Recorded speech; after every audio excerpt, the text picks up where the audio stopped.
হে জঙ্গলের বাঘ, এইদিকে আয়, আমার লাকড়ির বোঝাটা বাড়িতে পৌঁছাইয়া দিতে হবে। আমার লাকড়ির বোঝাটা বাড়িতে পৌঁছাইয়া দিতে হবে। যেই মাত্র তিনি এই নির্দেশ দিলেন, আদেশ করলেন, জঙ্গলের ভিতর থেকে একটি হৃষ্টপুষ্ট মোটা তাজা বাঘ ওনার সামনে এসে আদবের সহিত বসে গিয়েছে। লাকড়ির বোঝা উঠাইলেন, নিজেও উঠলেন। অতঃপর বাঘ দাঁড়াইলো, দাঁড়ায় কিন্তু সামনের দিকে আগায় না, চলে না। বেত্রাঘাত শুরু করলেন, চলে না, চলে না। আমার বন্ধুরা তিনি এবার বলতে শুরু করলেন, বুঝতে পেরেছি লাঠি লাগবে, শক্ত করে পিটাইতে হবে, আর না হয় চলবে না। আমার বন্ধুরা এবার ডাক দিলেন, সাপ এইদিকে আয়। সাপ এবার মোটা তাজা সাপ হাজির, গলার মধ্যে চিপা দিয়ে ধরলেন। আমার বন্ধুরা এটাকে শক্ত চাবুক বানাইলেন। ওই সাপ নামের শক্ত চাবুক দিয়ে বাঘ নামের বাহনে পিটাইয়া আল্লাহর বান্দা লাকড়ির বোঝা সহ ওনার বাড়িতে হাজির হয়ে গেছে। তাহলে আসুন বলতে চাই, এই দুনিয়াতে যদি আমরা সম্মানের সাথে থাকতে চাই, আমরা যদি সম্মানিত হতে চাই, কাফের বেঈমানদের মোকাবেলায় যদি মাথা উঁচু করে আমরাও দাঁড়াইতে চাই, তাহলে অবশ্যই আল্লাহর গোলামি করা ছাড়া আমাদের আর কোনো বিকল্প। ও ভাইরা, আসুন একেবারে আঙ্গুলে গনে গনে বলে শেষ করব। 1 নাম্বার, আমরা ছিলাম না, আসি নাই, পাঠাইছেন কে? 2 নাম্বার, চাইলেও এই দুনিয়াতে আমরা কেউ থাকতে পারবো না, আমাকে আপনাকে নিয়ে যাবেন কে? 3 নাম্বার, নিয়ে যাওয়া পর্যন্তই শেষ না আমার ভাইয়েরা, আবার আমাকে আপনাকে পুনরায় জীবিত করা হবে। জীবিত কে করবেন? জীবিত করা পর্যন্তই শেষ না, জীবিত করার পরে আমার আপনার কাছ থেকে এই জীবনের হিসাব নেওয়া হবে। এই জীবনের হিসাব নেওয়া হবে 5টা প্রশ্নের মাধ্যমে। আমার বন্ধুরা, হাদিসের ভিতরে সেই 5টা কথাই আছে। আমি সেই কথাগুলো নিয়ে আসছি, 4টা কথা। 1 নাম্বার, ছিলাম না, বানাইছেন, পাঠাইছেন। 2 নাম্বার, নিয়ে যাবেন। 3 নাম্বার, জীবিত করবেন। 4 নাম্বার, হিসাব কে নিবেন? বিশ্বাস করেন, আরো জোরে বিশ্বাস করেন। বান্দা, 60, 70, 80 বছরের হায়াত দিয়েছিলাম, কোথায় খরচ করেছো? জবাব দাও। তাহলে বোঝা গেল আমি আর আপনি যে দুনিয়ায় সময় নিয়ে এসেছি, এই সময়ের জন্য আমাকে আপনাকে একদিন জবাবদিহি করতে। আমাদের সময় কাটে চায়ের দোকানে, আমাদের সময় পার হয় টেলিভিশনের সামনে, আমাদের সময় কাটে বিভিন্ন গল্প গুজবে, অথচ আমাদের সময় কাটার কথা ছিল আল্লাহর ইবাদত বন্দেগী জিকিরের মাধ্যমে। আমার বন্ধুরা, বাগদাদের ওলি হযরত সাররি সাফতি রাহমাতুল্লাহি আলাইহি, তিনি গেলেন এক বুজুর্গের সাথে সাক্ষাতের জন্য। গিয়ে দেখেন বুজুর্গ পানি দিয়ে আটা গুলে এমনি খায়, রুটি পর্যন্ত বানান না। জিজ্ঞেস করলেন, হযরত রুটি কেন বানান না? খেয়াল করে শোনেন, বুজুর্গ জবাব দিয়ে বলেন, রে বাবা, রুটি না বানাইলে যেই সময়টা বাঁচে, ওই সময়টার ভিতরে আমি 70 বার সুবহানাল্লাহ পড়তে পারি। শেষ হাদিসে গিয়ে আপনারা শোনেন, عن أبي هريرة رضي الله تعالى عنه قال قال النبي صلى الله عليه وسلم كلمتان حبيبتان إلى الرحمن خفيفتان على اللسان ثقيلتان في الميزان سبحان الله وبحمده سبحان الله وبحمده سبحان الله العظيم। আল্লাহ নবী বলেন, উম্মত, 2টা বাক্য এমন আছে যা জবানে উচ্চারণ করা বড় সহজ, আল্লাহর কাছে বড় প্রিয়, আল্লাহর কাছে অত্যন্ত প্রিয়। হাসরের ময়দানে ওজন দেওয়া হবে যখন মিজানে, তখন পাল্লার মধ্যে গেলে এটা হবে অনেক ভারী, অনেক ওজন হবে। কি সেই 2টা বাক্য? সুবহানাল্লাহি ওয়া বিহামদিহি সুবহানাল্লাহিল আযীম। হে মুসলমান, জবানে উচ্চারণ করা বড় সহজ, আর আল্লাহ রাব্বুল আলামিনের কাছে বড় প্রিয়। এই শব্দ মুখ দিয়ে আসে না, এই শব্দ জবানে উচ্চারণ হয় না, বিভিন্ন জায়গায় আড্ডা আর গল্প গুজবে সময় পার হয়ে যায়। আল্লাহ রাব্বুল আলামিনের দরবারে আমাকে আপনাকে এই সময়ের জন্য হিসাব দেওয়া লাগবে। আনউমরিহি ফিমা আফনা, হে বান্দা বান্দি, সময় দিয়েছিলাম 60-70 বছর, 80 বছর, কোথায় খরচ করলে রে বান্দা? জবাব দে।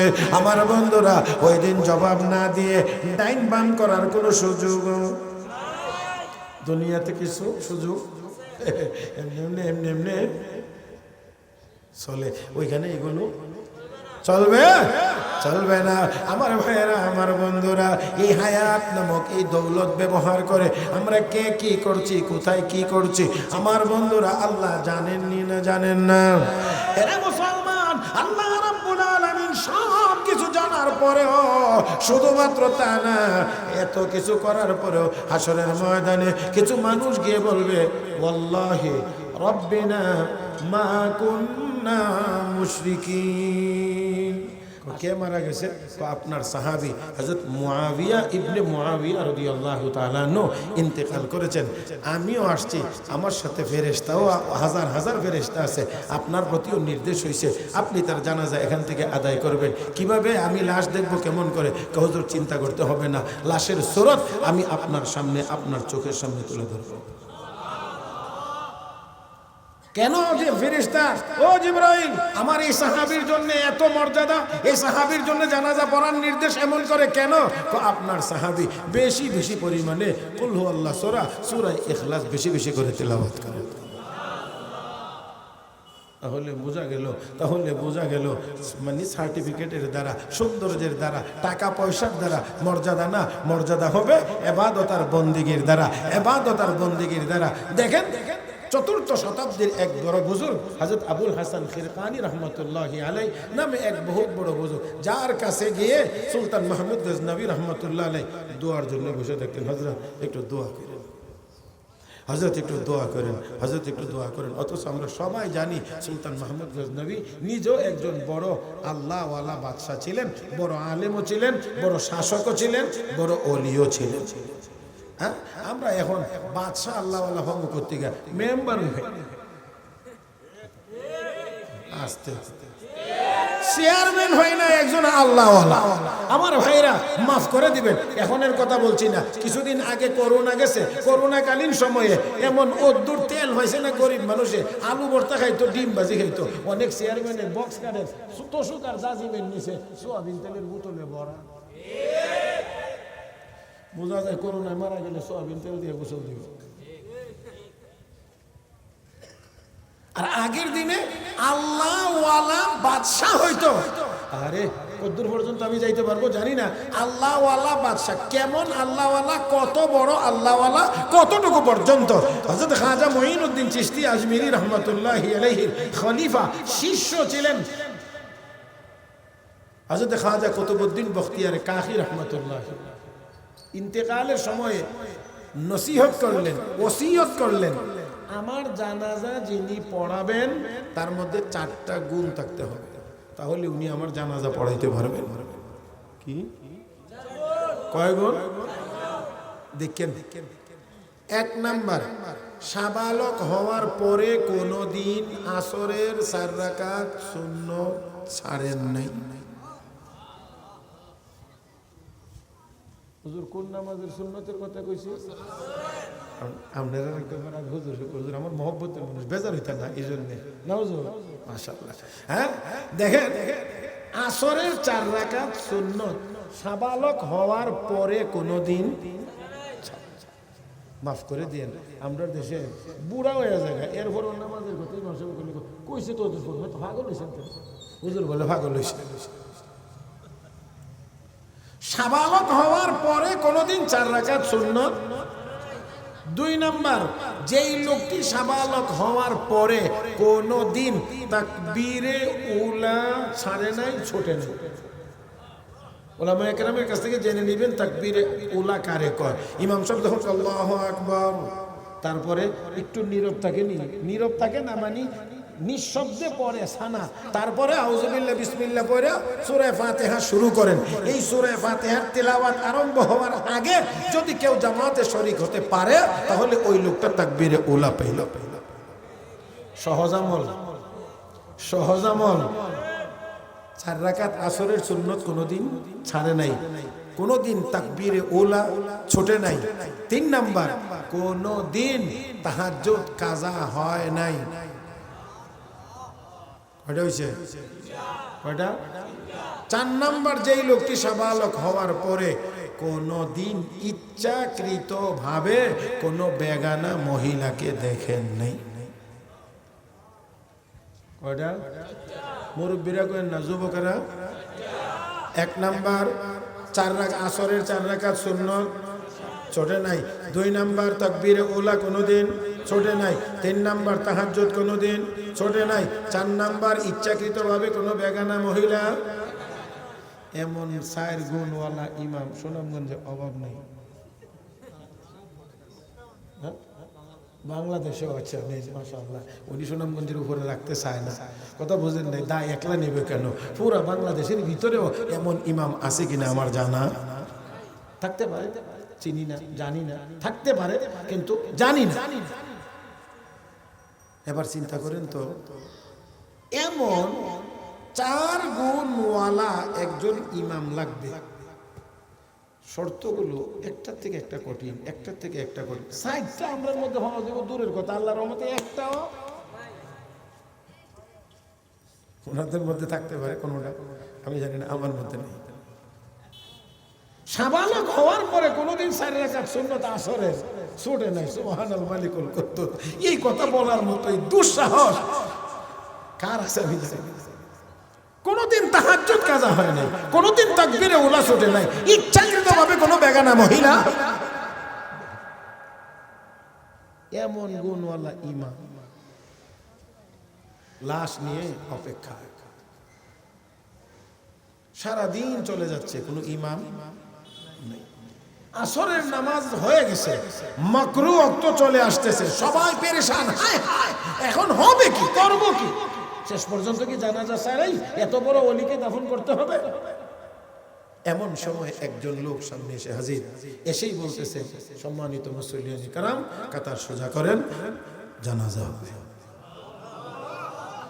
জোরে একটা আওয়াজ করে কোন আল্লাহু আকবার। সবাই এবার বলতে আছে, জানাজা তো পড়ব, পড়ার জন্য অপেক্ষা করতে আছি। আপনি যে ইমাম হয়ে জানাজা পড়াবেন, আপনার মধ্যে কি এই 4 গুণ আছে কিনা আগে জানতে হবে। এবার তিনি উত্তর দিয়ে বলেন, আছে বলেই তো ইমামতির জন্য এসেছি।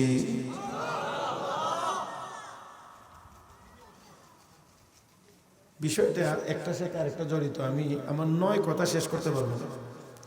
তারপরেও একটা কথা এখানে না বললে এই কথাটার অন্তত ফিনিশিং হবে। এই আল্লাহর বান্দা, এই আল্লাহর বান্দা এই শর্তগুলো কেন দিলেন? এমন ইমাম লাগবে।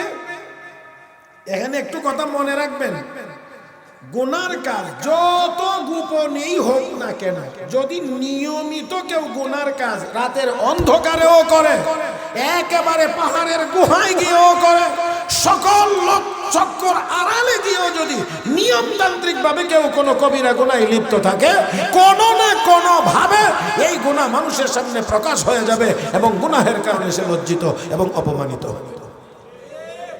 যত গোপনই করুক না কেন তার নমুনা প্রকাশ পেয়ে যাবে। চোরেরা কোনোদিন চুরি প্রকাশ্যে করে না, কিন্তু তারপরেও এলাকার মানুষেও জানে, আইন শৃঙ্খলা রক্ষাকারী বাহিনীর সদস্যরাও জানে এই এলাকায় মাননীয় চোর কারা। কেমনে জানে? তার কারণ এই বদামলের কোনো না কোনো নমুনা প্রকাশ পেয়ে যায়। আবার নিয়মিত যারা তাহাজ্জুদের নামাজ পড়ে, তাহাজ্জুদ তো দুপুর 12টার সময় পড়ে, কোন টাইমে? রাতের শেষ ভাগে, তাই না? তো এই শেষ ভাগেও যদি এই রাতের অন্ধকারে কেউ তাহাজ্জুদের নামাজ পড়ে, তাহলে ওই তাহাজ্জুদ গুজারের তাহাজ্জুদের খবরও আল্লাহ কোনো না কোনো ভাবে এই মানুষের সামনে প্রকাশ করে মানুষের সামনে লোকটাকে সম্মানী বানায় দেন। এবার লক্ষ্য করে দেখেন আল্লাহর এই বান্দা দাঁড়াইছেন ইমামতির জন্য, বলছেন যে হ্যাঁ এই গুণগুলো আছে বলেই তো আমি জানাজার ইমামতির জন্য এসেছি।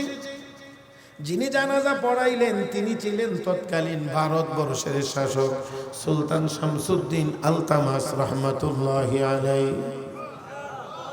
শাসক ছিলেন, বাদশাহ ছিলেন, সম্রাট ছিলেন। এবার দেখেন কত বড় আল্লাহর ওলি ছিলেন। আমার বন্ধুরা এবার আসুন তাহলে এই গুণাবলীর কথাগুলো কেন বলেছেন লক্ষ্য করে দেখেন। এবার ইমাম জানাজা আদায় করার পরে আল্লাহর ওলির লাশের সামনে দাঁড়াইয়া এবার তিনি বলছেন, ও আল্লাহর ওলি, ও আল্লাহর বান্দা, আমি এতদিন পর্যন্ত এই 4 গুণে গুণান্বিত ছিলাম। দুনিয়ার একজন মানুষও জানতো না, একমাত্র আল্লাহ জানতেন আর আমি জানতাম। এখানে সুবহানাল্লাহ আওয়াজটা আরো বড় হওয়া চাই। আর আমরা 500 টাকা দান করতে গেলে হুজুর আমার নামটা একবার কইছে, এরপরে ভালো করে হয়েছে না হুজুর আমার নামটা কথা হ্যাঁ এক বেচারা ও দানের ঘোষণা দিছে 20,000 টাকা মসজিদে দিবে। তো বক্তা বা যিনি কালেকশন করতেছেন হুজুরে, ওনার নামটা শুধু বলছে আলহাজ, বলেন নাই বলেন তো জায়গা আর নিও টাকা, তাই না? আমার নামটা কেছে, আমি যে হজ করছি তাই জানে না, বুঝেন আমি যে হজ করছি তাই জানে না, আমার নামের আগে আলহাজ কইছে না, নিয়েন টাকা। তার মানে যা ঘোষণা দিছে এই পর্যন্তই, আলহাজ না করার কারণে এখন আরো টাকা উনি পরিশোধ। মাশাআল্লাহ, এই দানের দ্বারা ব্যস্ত দেবেন না আমরা শ্বশুর বাড়ি। আল্লাহ আমাদেরকে বোঝার তৌফিক দান করুন, বলি আমিন। আর জোরে বলি আমিন। কষ্ট হচ্ছে আলহামদুলিল্লাহ। এখন দেখেন আল্লাহর বান্দা কয়, ও আল্লাহর ওলি, এতদিন পর্যন্ত আমি এই গুণে গুণান্বিত ছিলাম 4 গুণে। আল্লাহ ছাড়া আর কেউ জানতেন না, আমি জানতাম আর আমার আল্লাহ জানতেন। কিন্তু আজকে আপনার জানাজার ইমামতি করতে গিয়ে আমাকে এই আমলের সংবাদ দুনিয়ার মানুষকে দিতে হয়েছে, মানুষকে জানাইতে হয়েছে। আসলে উনি এই গুণে গুণান্বিত, এত বড় নেককার দুনিয়ার কোনো মানুষ জানে না। আল্লাহ ওই ব্যক্তির জবান দিয়ে জানাজার ইমামতির জন্য এই শর্তগুলো প্রকাশ করাইয়া আল্লাহ রাব্বুল আলামিন তার নেক আমলের সংবাদ দুনিয়ার মানুষকে দিয়ে দুনিয়ার মানুষের সামনে ওই মানুষটাকে সম্মানী বানায়া দিয়েছে। যদি উনি এই কথাগুলো না বলতেন তাহলে অনেকের পক্ষেই জানা সম্ভব হইতো না উনি যে এই গুণে গুণান্বিত ছিলেন। তাহলে এবার একটু চিন্তা করে দেখেন, আল্লাহর ওই বান্দা এতগুলো গুণে গুণান্বিত ছিলেন, এত বড় আল্লাহর ওলি, আবার শাসকও ছিলেন। তাহলে চিন্তা করা যায় কি যে আল্লাহ রাব্বুল আলামিনের এই বান্দা কত বড় মাপের আল্লাহর ওলি, সাথে আবার বাদশাও ছিলেন। আমার বন্ধুরা, তো আমি বলছিলাম হযরত আবুল হাসান খেরকানি রাহমাতুল্লাহি আলাইহি বহুত বড় আল্লাহর ওলি সুলতান মাহমুদ গজনবী, তার কাছে গিয়ে দোয়ার জন্য বসে থাকতেন। সুন্নাতে হামলা করার জন্য বারবার হামলা করে ব্যর্থ হচ্ছিলেন। সর্বশেষ তিনি তার কাছে গিয়ে দোয়া চাইছিলেন, হযরত একটু দোয়া করেন, আল্লাহ যেন আমাকে বিজয় দান করেন। যদি বিজয়ী হও তাহলে কি কোরআন হাদিস মোতাবেক রাষ্ট্র ওই এলাকা পরিচালনা করবা? বলে হ্যাঁ অবশ্যই করব। ওয়াদা? বলে হ্যাঁ ওয়াদা। ঠিক আছে, নাও এই রুমালটা নিয়ে যাও, যদি কোনো দুরবস্থার সম্মুখীন হও তাহলে এই কাপড়টা বিছায়া 2 রাকাত নামাজ পড়ে হাত তুলে আল্লাহর কাছে দোয়া করবা আর বলবা, আল্লাহ এই কাপড়ওয়ালার কোনো মর্যাদা যদি তোমার কাছে থাকে তাহলে ওই মর্যাদার খাতিরে আমাকে বিজয় দান করো।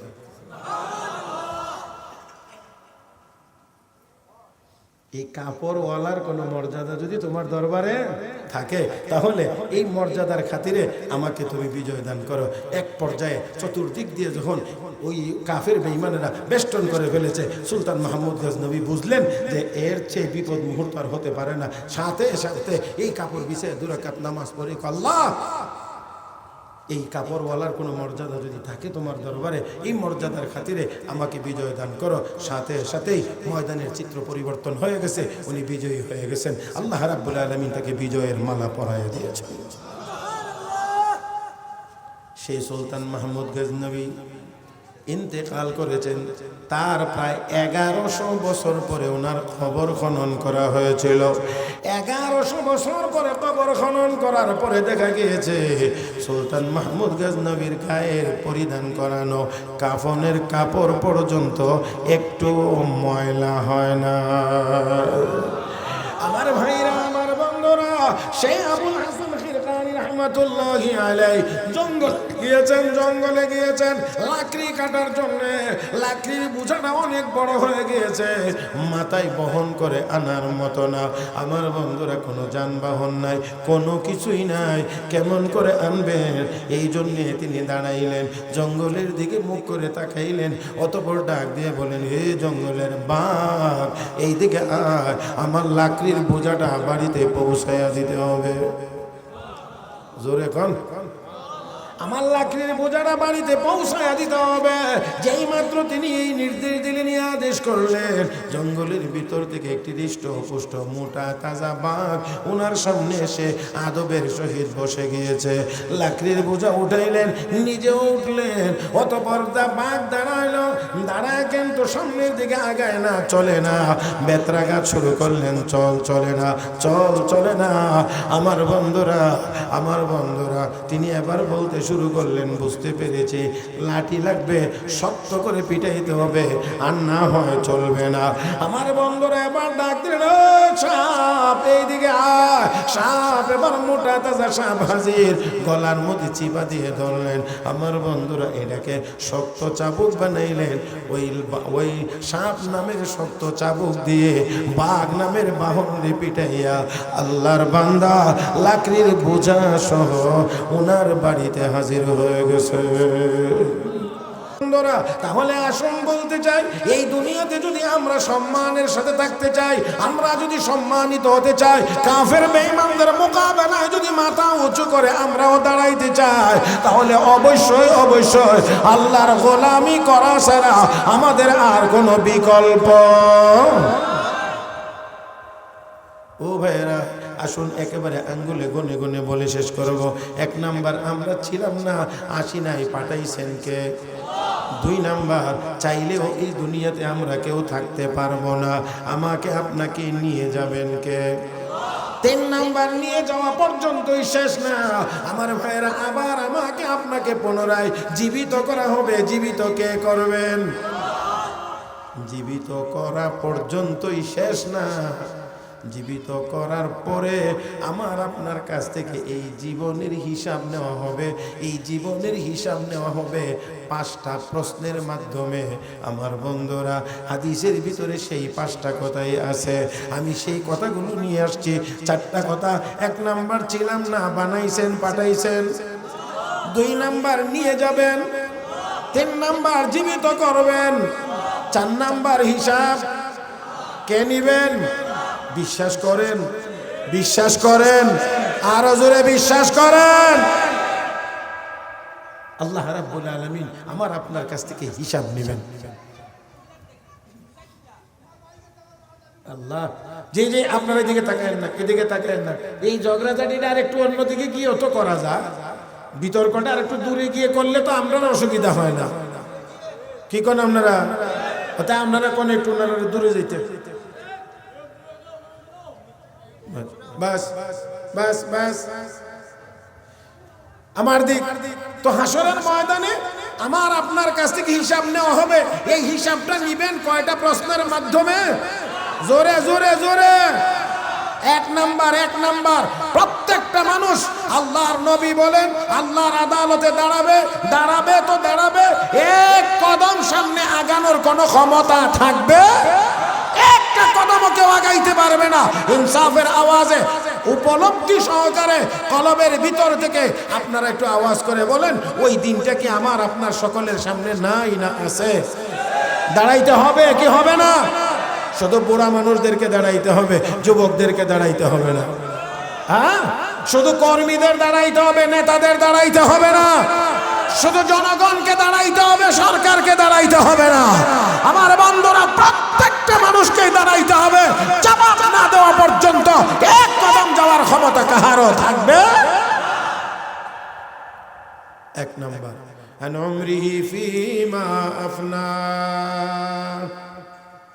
আয়াতের সাইন কথা আমি শায়রায় পড়ছি।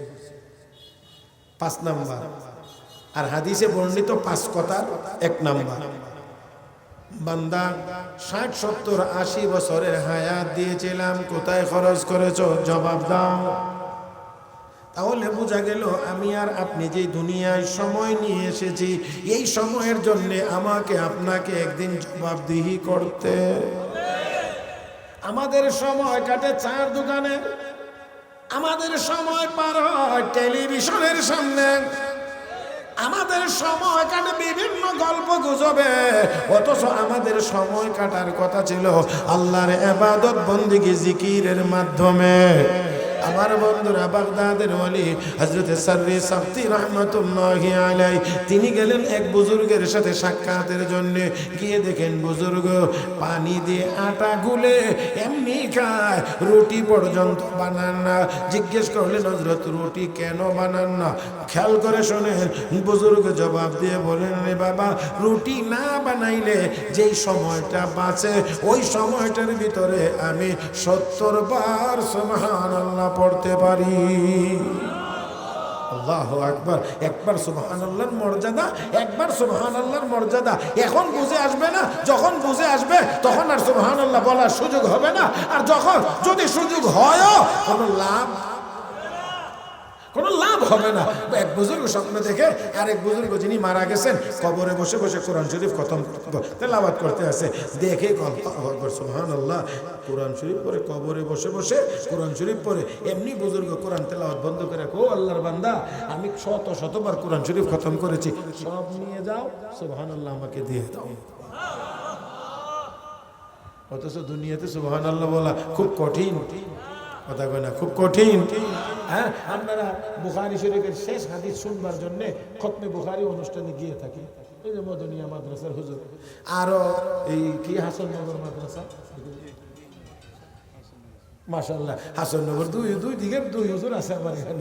হ্যাঁ, এই মাদ্রাসাগুলোতে খতমে বুখারীতে আপনারা যান, বুখারী শরীফের শেষ হাদিসটা আপনাদের সামনে রেখে ছাত্রদেরকে পড়ানো হয়, যাতে করে এই বুখারী শরীফের হাদিসের এই দর্শের কিছুটা বরকত যেন আমরা সবাই। শেষ হাদিসে গিয়ে আপনারা শুনেন, নবী হুরায়রা রাদিয়াল্লাহু তাআলা আনহু قال قال النبي صلى الله عليه وسلم كلمتان حبيبتان إلى الرحمن خفيفتان على اللسان ثقيلتان في الميزان سبحان الله وبحمده سبحان الله وبحمده سبحان الله العظيم। আল্লাহ নবী বলেন, উম্মত, দুইটা বাক্য এমন আছে যা জবানে উচ্চারণ করা বড় সহজ, আল্লাহর কাছে বড় প্রিয়, আল্লাহর কাছে অত্যন্ত প্রিয়। হাসরের ময়দানে ওজন দেওয়া হবে যখন মিজানে, তখন পাল্লার মধ্যে গেলে এটা হবে অনেক ভারী, অনেক ওজন হবে। কি সেই দুইটা বাক্য? সুবহানাল্লাহি ওয়া বিহামদিহি সুবহানাল্লাহিল আযীম। এরা মুসলমান, জবানে উচ্চারণ করা বড় সহজ, আর আল্লাহ রাব্বুল আলামিনের কাছে বড় প্রিয়।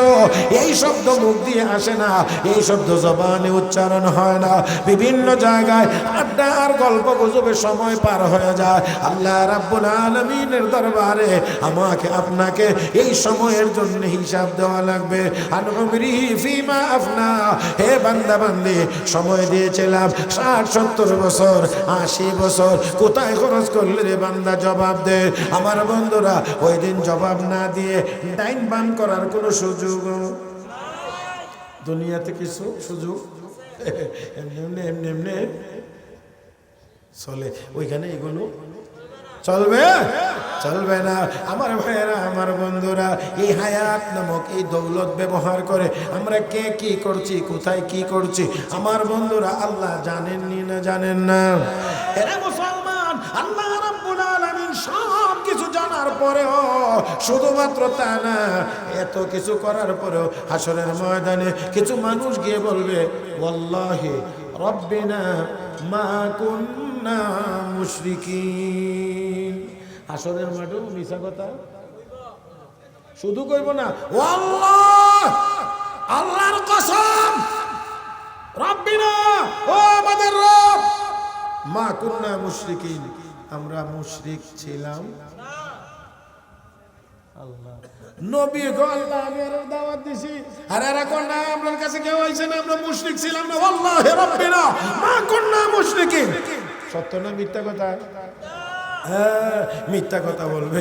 আল্লাহ রাব্বুল আলামিন তখন কইবে, রাগ করছিলি কি করছিলি না, ব্যবস্থা করতেছি। জবানটা এখনো খোলা তো, এই জন্য বড় সাহস করে বলে ফেললে ওয়াল্লাহি রাব্বিনা মা কুন্না মুশরিকিন, মুশরিক ছিলাম না। আল্লাহ তখন বলবেন জবান বন্ধ। এই কথাটা এখানে দেখেন, বাকি কথাটা বোঝার জন্য আমি শুধুমাত্র যেটা বলছি সেটা হলো এই, আমার আপনার যাবতীয় সকল কার্যক্রম আল্লাহ রাব্বুল আলামিন দেখেন, জানেন, সব দেখেন, সব শুনেন, সব জানেন। তারপরেও আমার আপনার প্রত্যেকের ভালো আমল মন্দ আমল যা কিছুই করি না কেন, সব আমলের পিছনে চারজন করে সাক্ষী আছে। কয়জন সাক্ষী? কয়জন আছে? আল্লাহ। কথা শুধু বড় হয়ে যায় না, এত বড় আর করা যাবে না, খুব সংক্ষেপে শেষ করব। এক নাম্বার যেই জমিনের উপরে আমি হাঁটছি, চলছি, দৌড়াইতেছি, বসতেছি, ঘুমাইতেছি, এই জমিন ব্যবহার করে যত ভালো কাজ বা মন্দ কাজ হয়, এক নাম্বার সাক্ষী হবে সেই জমিন। মাটি আপনারা এখানে বসা আছি, আমরা এখানে বসা আছি, যেই অংশে বসা আছি আমরা, এই অংশটা হাসরের দিন এই বলে সাক্ষী দেবে আল্লাহ এতটা থেকে এতটা, এই সময়টুকু আমি জমিনের উপরে বসে তোমার এই বান্দা উলামায়ে কেরামের জবান থেকে কোরআন হাদিসের কথা শুনছেন, এই সাক্ষীটা হবে। আবার যখন নাচতে যাবেন না, আলহামদুলিল্লাহ, যারা যায়, যারা নাচবে যেই জায়গা, সেই জায়গাটা তো তাদের নাচ গানের ড্যান্সেরও সাক্ষী। জমিন কথা বলতে পারবে তো? কি মনে হয়?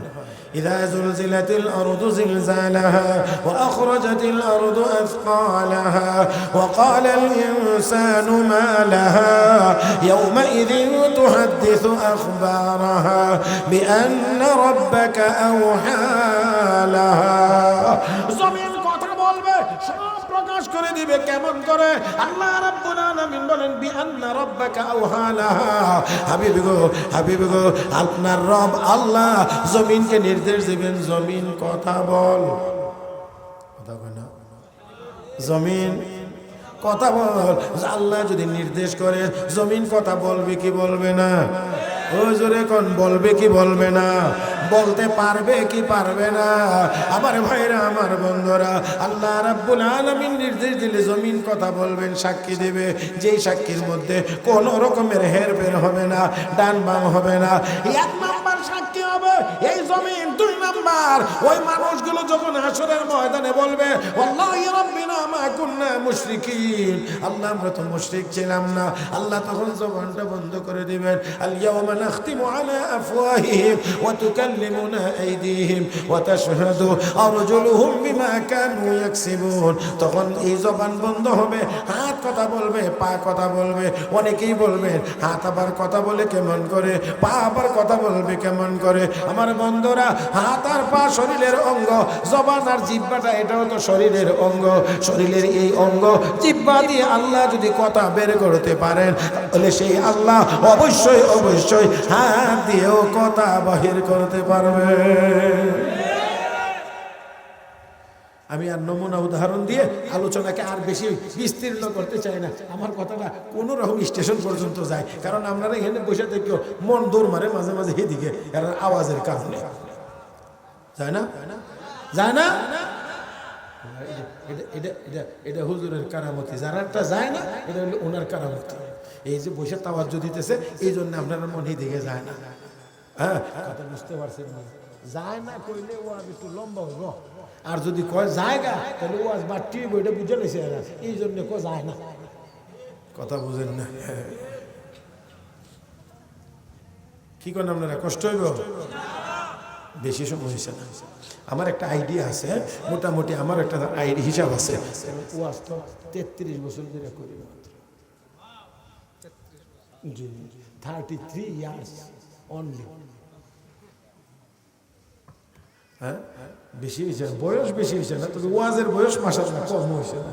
হুজুর দোয়া করে মাশাআল্লাহ আল্লাহ যেন সহি সালামতে রাখেন। প্যারে হাজিরিন, ওই যে কইছে না উমরার সফর থেকে আসি গত শুক্রবার 10:45 এসে ঢাকা এয়ারপোর্টে নামছি।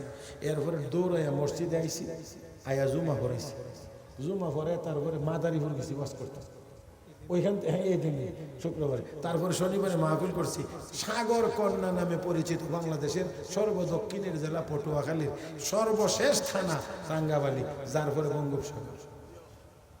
ওইখানে ওয়াজ করে 2 দিন ওয়াজ করে তারপরে বাসায় এসেছি। কথা বুঝি আলহামদুলিল্লাহ সুম্মা আলহামদুলিল্লাহ। যতটুকু পর্যন্ত মানে পারবো না উমরায় যাওয়ার আগে জানাই গেছি, আর যে দিন থেকে এসে পারবো আশা করছি এই দিন থেকে আর জানাইছি না, আইয়াই নেমে গেছি আল্লাহর নাম লইয়া। এই জন্যে ওয়াজ বেশি পারি না, করতেও জানি না, এলেমও নাই আমলও নাই, ভালো ওয়াজও করতে পারি না, কিন্তু আলহামদুলিল্লাহ মানুষের একটুকু আস্থা আছে, দাওয়াত দিলে এবারটা মিস করতো না। এই একটা আস্থা বিশ্বাস আছে মানুষের আলহামদুলিল্লাহ। এই জন্যে আমি আমার সর্বোচ্চ গুরুত্ব দিয়ে আমি মাহফিলে হাজির হওয়ার চেষ্টা করি। প্রত্যেক সিজনই কমবেশি 300, 350, 350 মাহফিলে বয়ান হয় আলহামদুলিল্লাহ। আমার পুরা সিজনে 3টা মাহফিল আমার মিস হয় না, আর কোনো মাহফিলে যথাসম্ভব যে আধা ঘন্টা লেটে হাজির এরকম খুব কম। আলহামদুলিল্লাহ আমি এই দিকটা বড়। আর জীবনে কোনোদিন অসুস্থ করিয়া ওয়াজ কম করবার কোনো বাহানা কোনোদিন দেখাইনি। হ্যাঁ এটা বলছি আপনারা দোয়া করেন, আমি কিছুটা অসুস্থ, আল্লাহ যেন সুস্থতা দান করেন, আমি যেন আপনাদের সামনে কথা বলতে পারি, আল্লাহ যেন সেই তৌফিক দান করেন। কিন্তু আমি অসুস্থ, এই জন্যে আইলাম আর গেলাম, এই পদ্ধতি আমি জীবনেও অবলম্বন করি নাই। আল্লাহর ফজল করমে মানুষ তো টুকটাক অসুখ বিসুখ থাকতেই পারে, কিন্তু নিয়মতান্ত্রিক আল্লাহর ফজল করমে এখন পর্যন্ত আমার 50 পয়সা দামের কোনো ট্যাবলেট নিয়মিত খাওয়া লাগে না।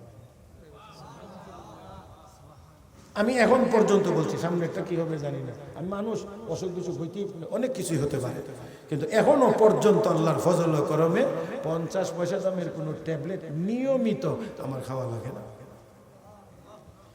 আল্লাহর ফজল করমে এখনো পর্যন্ত দিন রাত যে কোনো time, any time for 20 hours, 24 ঘন্টার ভিতরে যে কোনো সময় আমাকে যদি বলেন এখন ঘুমাইতে হবে, এখনো পর্যন্ত আমাকে 10 মিনিট সময় দিবেন ইনশাআল্লাহ। আলহামদুলিল্লাহ আল্লাহ আমাকে অনেক ভালো রাখছে, হ্যাঁ এদিক থেকে আলহামদুলিল্লাহ অনেক ভালো রাখছেন। এখনো পর্যন্ত দোয়া চাই আল্লাহ যেন সুস্থতার এই নিয়ামত আরো বাড়াইয়া দেন, এবং এই নিয়ামতকে যেন দ্বীনের কাজে লাগাইবার তৌফিক আল্লাহ দান করেন। আরো কয়েক মিনিট চলতো না, শেষ করে নিতাম। সভাপতি কি তবে বেজার হয়েছেন কে? তো আপনি বেজার হইলে আমি চলাইতাম নি। মাশাআল্লাহ তাই স্টাইল বুঝে লেছে, আমি শেষ দিলাম। আমি হেলো, আমি ডিজিটাল বক্তা না, আমি অ্যানালগ। গড়ি দেখে আমি ওয়াজ করি না কোনো সময়। আমার ওয়াজের সর্বোচ্চ রেকর্ড আলহামদুলিল্লাহ 5.5 ঘন্টা। 5.5 ঘন্টা। এটা ওই পটুয়াখালীতে, এই পটুয়াখালীতে 4 ঘন্টা 4.5 ঘন্টা ওয়াজ জীবনে কতবার করছি হিসাব নাই। 3 ঘন্টা সময় না দিলে মাঝে মাঝে অনেক কর্তৃপক্ষ করে কইতো আমার দাওয়াত দিয়েছিলেন কেন? কাজেই আমি আমার কোনো টাইম নেই। এই এত কম টাইম ওয়াজ করলে আমার নিজেরই ভালো লাগে না, আপনার আর ভালো লাগতো কি? এই জন্যে বাকি আজকের পরিবেশ পরিস্থিতিটা কিছুটা হলেও ভিন্ন। এই জন্যে আমি এতটা লম্বা সময়ের দিকে যাচ্ছি না। বাকি আমার কথাগুলো খুবই সংক্ষিপ্ত আকারে বাকি কথাগুলো শেষ করব ইনশাআল্লাহ। আল্লাহ তুমি আমাদেরকে কবুল করো, আরো আস্তে আল্লাহ আজকের মাহফিলকে তুমি কবুল করো। আল্লাহ যারা এখনো বসা আছেন হাসরের মাঠে তোমার আরশের নিচে সবাইকে তুমি জায়গা নসিব করে দিও। আল্লাহ সাক্ষী আমরা কজুরে কম 4 জন সাক্ষী। 1 নাম্বার জমিন, 2 নাম্বার অঙ্গ প্রত্যঙ্গ, 3 নাম্বার কিরামান কাতিবিন ইয়ালামুনা মা তাফআলুন। আসেনি ফেরেশতা? এরা কিছু ঘুষ টুস খায় তো, কিছু দিলে আমারটা হুজুরের আমল নামায় ট্রান্সফার। জি না, আলাইহা মালাইকাতুন গিলাজুন শিদাদ লা ইয়াসুনাল্লাহ মা আমারহুম ওয়া ইয়াফআলুনা মা ইউমারুন। আল্লাহ যা আদেশ করবেন ফেরেশতারা তাই করবে, বিন্দু পরিমাণ কিছু করবে না। ওই ফেরেশতারা সাক্ষী। 4 নম্বর হলো যে আমল নামাটা তৈরি হবে, হ্যাঁ, যেটাকে আমরা আমল নামা বলি আর কি। হাসরের দিন প্রত্যেকের এই আমল নামা প্রত্যেকের হাতে দেওয়া হবে। ইকরা কিতাবাক কাফা বিনাফসিকা আল-ইয়াওমা আলাইকা হাসিবা। এ বান্দা, তোর আমল নামা তুই পাও। ওই দিন আমল নামা কারো আসবে ডান হাতে, ফেরেশতারা এসে সালাম দিয়ে বলবে আল্লাহর ওলি আপনার হাদিয়াটা নেন। আর ওয়াম্মা মান উতিয়া কিতাবাহু ওয়ারা যাহরিহি, কারো কারো আমল নামা দেওয়া হবে পিঠের দিক দিয়ে, পিছন দিক দিয়ে কেমনে দিবে? মুফাসসিরিন ইকরাম লিখেছেন ফেরেশতারা এই সকল পাপীদের চেহারাও দেখতে চাইবে না, পিছনে দাঁড়াবে, বাম হাতটা পিছন দিকে ধরবে, দইরা বুকের ভিতর দিয়ে ছিদ্র করে পিঠ দিয়ে টান দিয়ে বের করে আমল নামাটা তার হাতে দিয়ে চলে যাবে।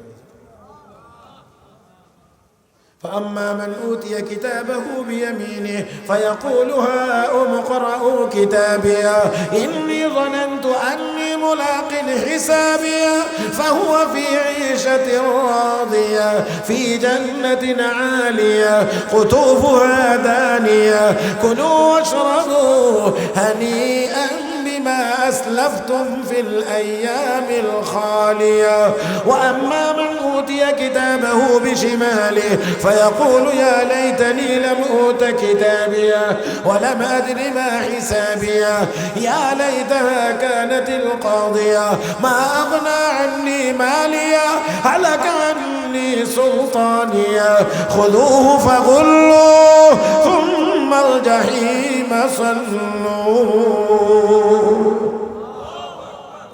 ডান হাতে আমল নামা যখন আসবে তখন কি হুজুর মুহাদ্দিস হুজুর দেখেন আমার আমল নামাটা, আমারটা পড়েন সভাপতি সাহেব, আমারটা একটু পড়েন আমার আমল নামা। আরে আর যাদের বাম হাতে আমল নামা আসবে মাথা নিচু হয়ে যাবে, লজ্জায় উপরের দিকে তাকাবে না, আর বলবি ইয়া লাইতানি লাম উতা কিতাবিয়া, এই কাগজটা না দিলেই ভালো হয়েছে। এর মধ্যে সব লেখা থাকবে, ওই জালিমরা পড়বে আর চোখের পানি ছেড়ে সেদিন কাঁদবে আর বলবে মালি হাযাল কিতাব লা ইউগাদিরু সাগীরাতান ওয়ালা কাবীরাতান ইল্লা আহসাহা ওয়া ওয়াজাদু মা আমিলু হাযিরা ওয়ালা ইয়াযলিমু রাব্বুকা আহাদা। আল্লাহ ওই দিন বলবে মালি হাযাল কিতাব লা ইউগাদিরু সাগীরাতান ওয়ালা কাবীরা, এই আমলনামার কি হলো? কোনো ছোটটাও বাদ পড়ে নাই, বড়টাও বাদ পড়ে নাই, সব এর ভিতরে আছে। তাহলে ভালো করেন মন্দ করেন সাক্ষী নাই না আছে? আল্লাহর আদালতে বিচারের জন্য কোনো সাক্ষীর প্রয়োজন হয় না, লাগে না, কারণ বিচারক নিজে সব দেখেন, সব জানেন, সব শোনেন। কিন্তু তারপরেও যদি মানুষের সামনে মানবীয় বৈশিষ্ট্য সাক্ষী না থাকলে স্বীকার করে না। এই জন্য বলবো আল্লাহ রাব্বিনা মা কুননা মুশরিকিন, আমরা মুশরিক ছিলাম। আল্লাহকে জমিন জি লাব্বাইক আল্লাহ এই আমার উপরে ওই জায়গার উপরে ওইখানে এমনে এমনে এমনে এমনে তোমার সাথে শিরিক করেছিল, এই গুনাহ করেছিল। অঙ্গ প্রত্যঙ্গ বলবে আল্লাহ আমাকে ব্যবহার করে এই কাজগুলো করেছিল। আমার বন্ধুরা ফেরেশতারা বলবে আল্লাহ আমরা দেখেছি তারা এই কাজ করেছিল। প্যারে হাজির বাঁচার মতো কোনো ব্যবস্থা নেই। তাহলে আনমরিহি ফিমা আফনা, 1 নম্বর প্রশ্ন হবে, ও বান্দা 70 বছর হায়াত দিয়েছিলাম কোথায় খরচ করেছো? জবাব দাও। যে যেখানে বসে যা কিছু করছে কেউ না জানলেও আপনারটা আপনি জানেন, আমারটা আমি জানি। প্যারে হাজিরিন সময় কোন দিক দিয়ে যাচ্ছে জবাব দিতে হবে। 2 নম্বর, এটা বলাই ছিল আমার মূল উদ্দেশ্য, কিন্তু জায়গা মতো আইতে আইতে সময় অনেক দূর চলে গেছে। 2 নম্বর প্রশ্নটাই হলো আজকে শান্তিবাদ যুব সমাজের উদ্যোগে আজকের এই এটাই ছিল আমার মূল কথা বলার মূল উদ্দেশ্য। ওয়ান শাবাবিহি ফিমা আবলা, হায়াতের ভিতরে আপনার আমার পুরা জীবনের ভিতরে সব আছে, কিন্তু তারপরেও এই হায়াতের ভিতরে একটা স্পেশাল সময় যেটা জীবনের সবচেয়ে দামি সময়, এই সময়টা সম্পর্কে আলাদা করে আরেকটা প্রশ্ন হবে। ওয়ান শাবাবিহি ফিমা আবলা, বান্দা একটু ভালো করে বলতো তোর যৌবন কালটা কোন কাজে ব্যবহার করেছিল? যৌবনকাল, এই যৌবন এটা আল্লাহ রাব্বুল আলামিনের পক্ষ থেকে এক বিশেষ নিয়ামতের নাম। কথা কি বুঝতে অসুবিধা হয়েছে নাকি? এটা আল্লাহ প্রদত্ত এক বিশেষ নিয়ামত। এটা বুঝে আসে না, বুঝে আসে তখন বুড়া হয়। কথা না, সুস্থ এই নিয়ামত বুঝে আসে না, বুঝে আসে তখন অসুস্থ হয়। যার কারণে অসুস্থ হলে আর মাওলানা আবু সাইদ সাহেবকে গিয়ে বলতে হয় না আল্লাহর একটু ডাকেন, ওটো দেখবেন গেল আল্লাহ আল্লাহ আল্লাহ, তখন আর বলা লাগে না আল্লাহ আল্লাহ, মুখ দিয়ে বের হয়, তখন বুঝে আসে যে সুস্থতা কত বড় নিয়ামত। আমার বন্ধুরা, এই জন্যে শাইখুল ইসলাম আল্লামা মুফতি তকি উসমানী তার কিতাবের মধ্যে লিখছেন, এক বুজুর্গ তিনি যখন জানতেন যে ওনার আশেপাশের কোনো মানুষ অসুস্থ, তো দেখবার লাগে যাইতে, এটা তো শুনল, তো দেখবার লাগে যাইতে গিয়া ওই হাতটা এখানে দিয়ে রাখেন না যদি ধরতে পারি,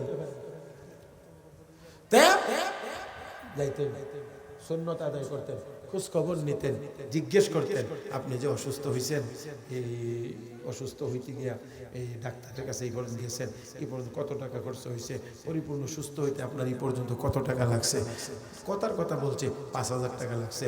আল্লাহর ওয়ালি ওই বুজুর্গ মানুষ আইসা ওই 5,000 টাকা তিনি আল্লাহর রাস্তায় দান করতেন আর বলতেন, আল্লাহ তুমি যে আমার অসুস্থ বানাইয়া বিছানায় শুয়াইয়া ডাক্তারের কাছে দৌড়াইয়া হাসপাতালে নিয়ে রাইখা আমার 5,000 টাকা খরচ তুমি করাও নাই, কষ্টটা যে দেও নাই, এই শুকরিয়ার জন্য আমি 5,000 টাকা তোমার রাস্তায় দান করলাম।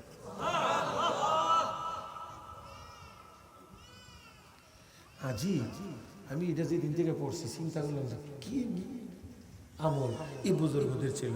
আর এই কিতাবের মধ্যেই আরেক জায়গা থেকে পড়ছে, তো আরেক আজি ওনার কোনো মাল যদি চুরি হয়ে যেত, চুরি নিয়ে নিত, হয় না অনেক সময়, আমরা তো মসজিদে গেলে জুতা, তো এই বুজুর্গ মসজিদে গেছে নামাজ পড়তে, জুতা নিয়ে গেছে, বাইরে এসে দেখে জুতা নেই। দেখেন আমরা তো মসজিদের ভিতরে থেকে মাশাআল্লাহ 14 গোষ্ঠী লইয়া, এই আল্লাহর ওলি দোয়া করে, আল্লাহ যে আমার জুতাটি নিছে যদি অভাবের কারণে নিয়ে থাকে, তো আল্লাহ এই জুতাটির ওসিলা বা এই যে আমার জুতাটি চুরি করছে এর বরকতে তার অভাব তুমি দূর করে দাও। আর যদি স্বভাব খারাপ হওয়ার কারণে এই জুতা চুরি করে থাকে, আল্লাহ তুমি দয়া করে তার স্বভাবটা ভালো করে দাও। এরপর থেকে আমার যত জুতা চুরি হয়েছে আমি এই দোয়াই করছি। এই কদিন আগেও জোড়া হয়েছে। শুধু তা না, আমি এই গত 2-3 রোজার আগে, একেবারে রোজার আগের দিন হবিগঞ্জ থেকে মাহফিল করে যাই, আর যাইতে যাইতে আমার ব্রাহ্মণবাড়িয়া সীমানা, শুধু ব্রাহ্মণবাড়িয়া সীমানাও না, একেবারে আমার নিজ থানা নাসিরনগরের সীমানায় গিয়ে ঢুকছি, বড়ই বুজুর্গরা গাছ ফালাইয়া আমার আটকাইছে। এরা বুঝছে না বুজুর্গ কারা। হ্যাঁ, একটু বৃষ্টি বাষ্টি ছিল আর কি, রাস্তাঘাট মোটামুটি একটু নিলাম, কদ্দুর গেছি পরেই দেখি মাশাআল্লাহ গাছ, বুজুর্গ ছেলে সব ইয়াং বুজুর্গ, যা যা নেওয়ার নিচে। ওই দিন মোটামুটি খারাপ না, ভালোই নিছে, আমি কত নিচে এটা বলবো না, মোটামুটি ভালোই নিছে, মোবাইলটাও নিছে, টাকাও নগদ ভালোই ছিল, এডিও নিছে। তারপরেও